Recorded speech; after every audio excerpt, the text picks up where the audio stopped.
श्री गणेशाय नमः। श्री सीताराम चरण कमले भिन्न में पावन रामचरितमानस राम कथा में आज हमारा प्रसंग है कि किस प्रकार राजा दशरथ राज्याभिषेक की तैयारी करके रानी कैकेयी से मिलने गए।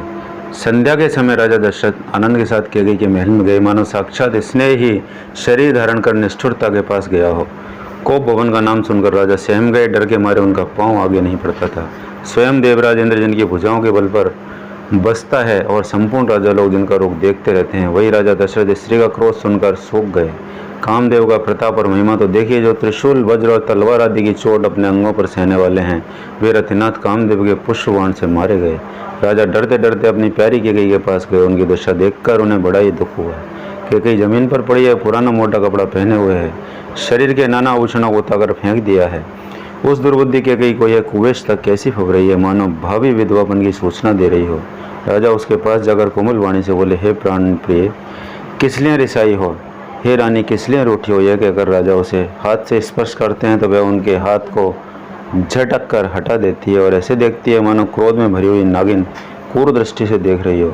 दोनों वरदानों की वासना उस नागिन की दो जीभें हैं और दोनों वरदान दांत हैं। वे काटने के लिए मर्म स्थान देख रही है। तुलसीदास जी कहते हैं, राजा दशरथ होनहार के वश में होकर इस प्रकार हाथ झटकने और नागिन की भांति देखने को कामदेव की क्रीड़ा ही समझ रहे हैं।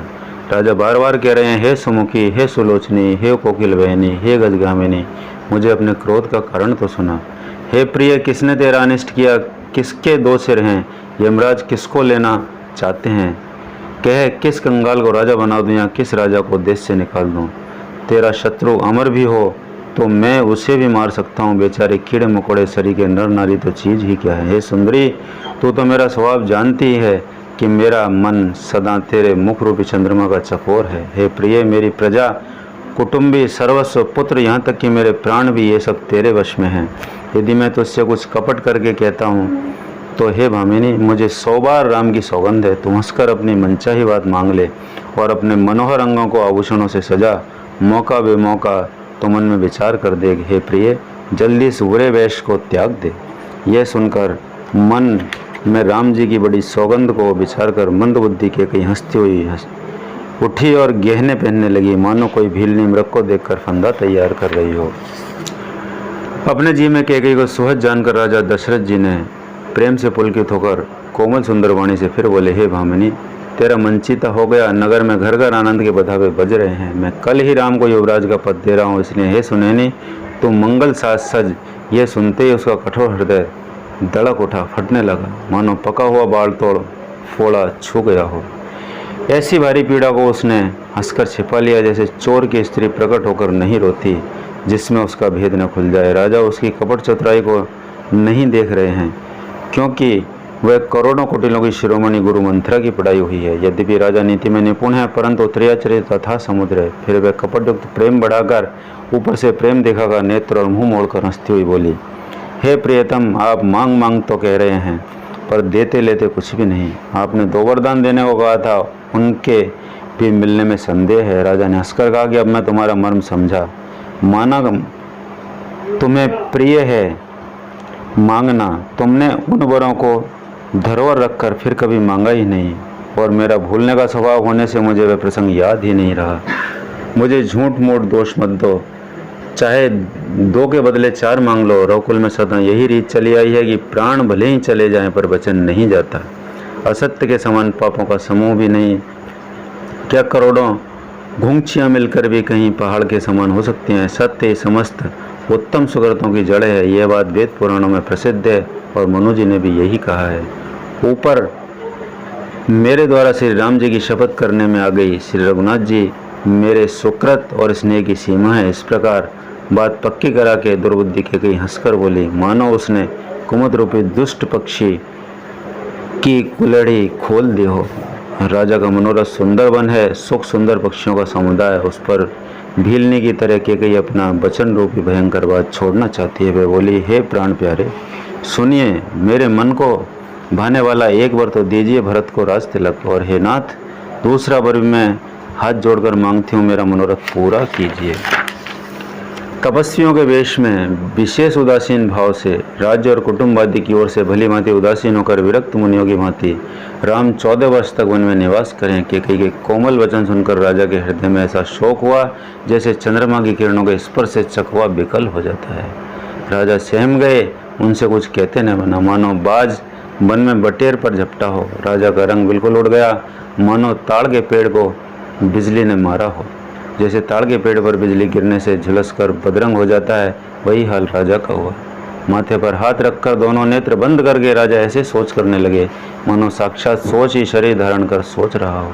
वे सोचते हैं, हाय मेरा मनोरथ रूपी कल्प वृक्ष फूल चुका था, परंतु फलते समय केकई ने हथनी की तरह उसे जड़ समेत उखाड़कर नष्ट कर डाला। किस अवसर पर क्या हो गया? स्त्री का विश्वास करके मैं वैसे ही मारा गया जैसे योग के सिद्ध रूपी फल मिलने के समय योगी को अविद्या नष्ट कर देती है। इस प्रकार राजा मन ही मन खींच रहे हैं। राजा का ऐसा बुरा हाल देखकर दुर्बुद्धि केकई ने मन में बुरी तरह क्रोधित हुई। क्या भरत आपके पुत्र नहीं है?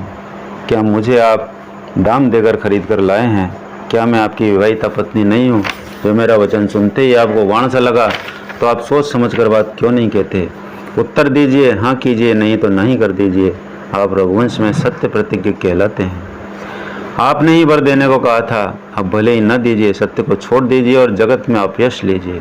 सत्य की बड़ी सराहना करके वर देने को कहा था, समझा था कि यह चवेना ही मांग लेगी। राजा शिवी, दधीची और बलि ने जो कुछ कहा, शरीर और धन त्याग कर भी उन्होंने अपने वचन की प्रतिज्ञा निभाई।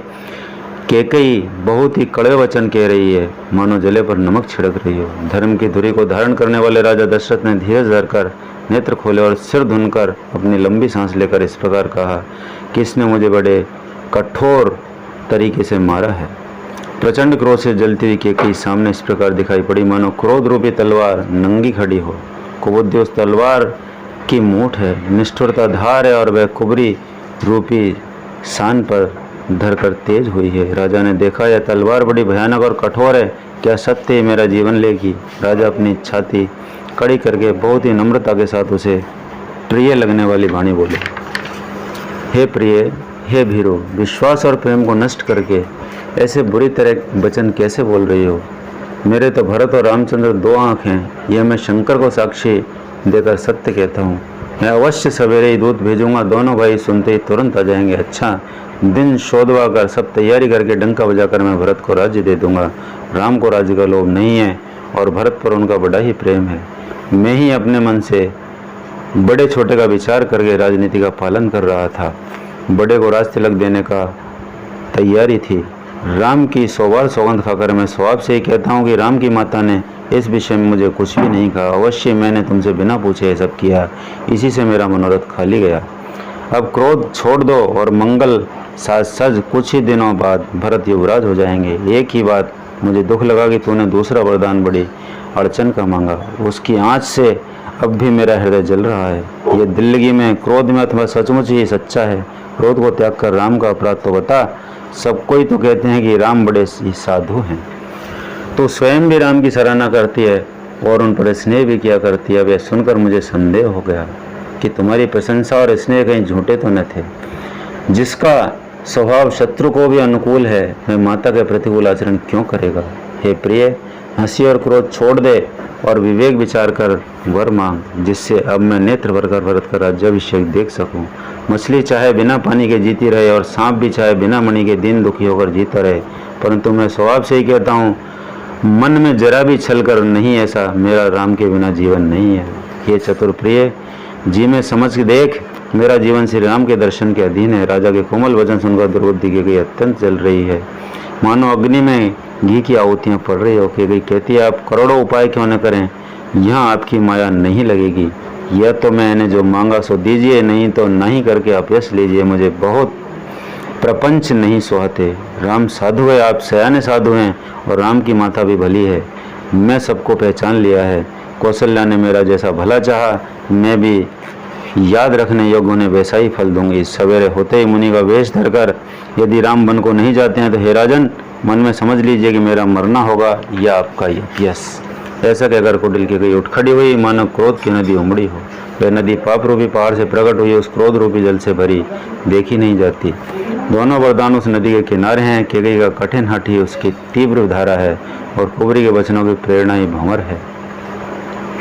राजा दशरथ रूपी वृक्ष को जड़ मूल से ढाती विपत्ति रूपी समुद्र की ओर चली। राजा ने समझ लिया कि बात सचमुच सच्ची है। स्त्री के बहाने मेरी मृत्यु ही सिर पर नाच रही है। चरण पकड़कर उसे बिठाकर विनती की कि तू सूर्य कुल के लिए कुलाड़ी मत बन। तू मेरा मस्तक मांग ले, मैं तुझे अभी दे दूं, पर राम के प्रेम में मुझे मत मार। जिस किसी प्रकार से तू राम को रख ले, नहीं तो जन्म भर तेरी छाती जलेगी। राजा ने देखा कि हीरो का साध्य, तब अत्यंत आर्तवाणी से हा राम हा रघुनाथ कहते हुए सिर पीट कर जमीन पर गिर पड़े। तो मित्रों, ये पावन राम कथा बहुत पुण्यदायी है। आवश्यक रूप से आपको पसंद आई होगी।